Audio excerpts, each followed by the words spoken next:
David's broken prayer, the power of true repentance. Psalm 51. Thanks for watching. Please don't forget to like and subscribe, it really does help us build the channel. We all make mistakes. Some of them we wish we could erase forever. But what happens when a person after God's own heart, like King David, falls into sin? Psalm 51 is one of the most honest and powerful prayers ever recorded in the Bible, a prayer of repentance, written after David's sin with Bathsheba. It's a cry from a broken man who realizes that only God can make him whole again. Let's read David's prayer, and discover how his words can still lead us to forgiveness today. The original prayer, Psalm 51 1-12. Have mercy on me, O God, according to your unfailing love, according to your great compassion blot out my transgressions. Wash away all my iniquity and cleanse me from my sin. For I know my transgressions, and my sin is always before me. Against you, you only, have I sinned and done what is evil in your sight, so you are right in your verdict and justified when you judge. Surely I was sinful at birth, sinful from the time my mother conceived me. Yet you desired faithfulness even in the womb, you taught me wisdom in that secret place. Cleanse me with hyssop, and I will be clean, wash me, and I will be whiter than snow.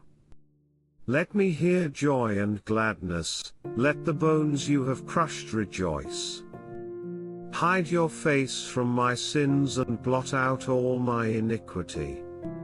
Create in me a pure heart, O God, and renew a steadfast spirit within me.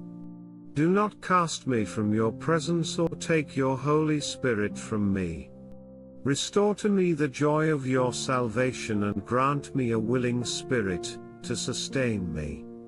Breaking down David's prayer, this is more than a confession, it's a model of true repentance. Let's break it down, line by line. Have mercy on me, O God. David begins not by defending himself, but by throwing himself on the mercy of God. He knows he doesn't deserve forgiveness, but he appeals to God's unfailing love. Repentance starts when we stop making excuses and start admitting we need mercy. Wash away all my iniquity. David doesn't ask God to overlook his sin, he asks God to cleanse it. Sin leaves a stain on the soul, and only God can wash it away. In the Hebrew language, this phrase means, scrub me clean, like washing dirty clothes, showing how deeply he wants to be restored. Against you, and you only, have I sinned.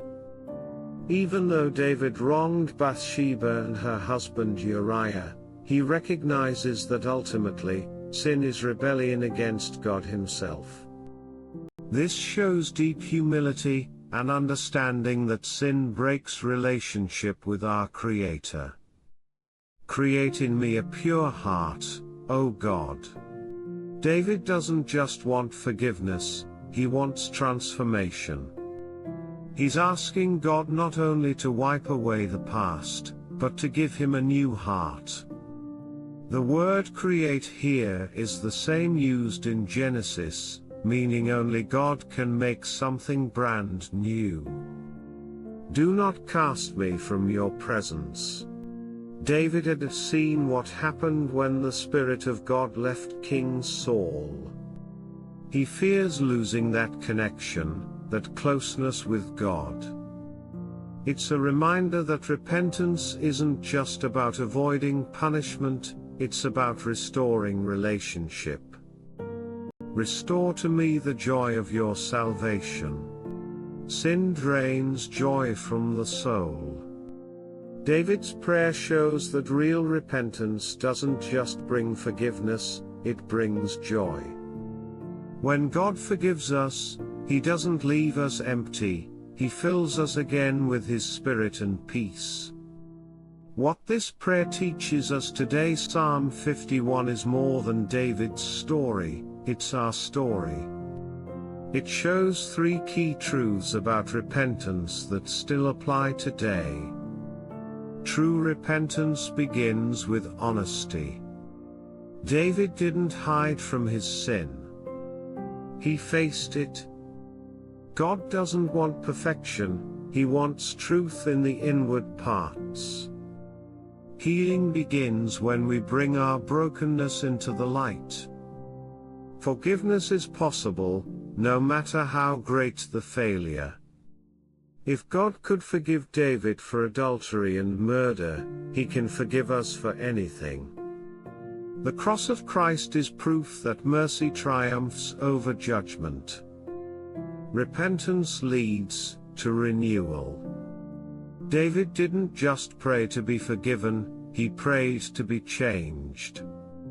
When we repent, God not only erases the past, He writes a new future.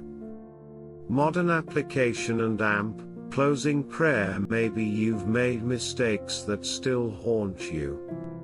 Maybe you've been carrying guilt that feels too heavy to lift.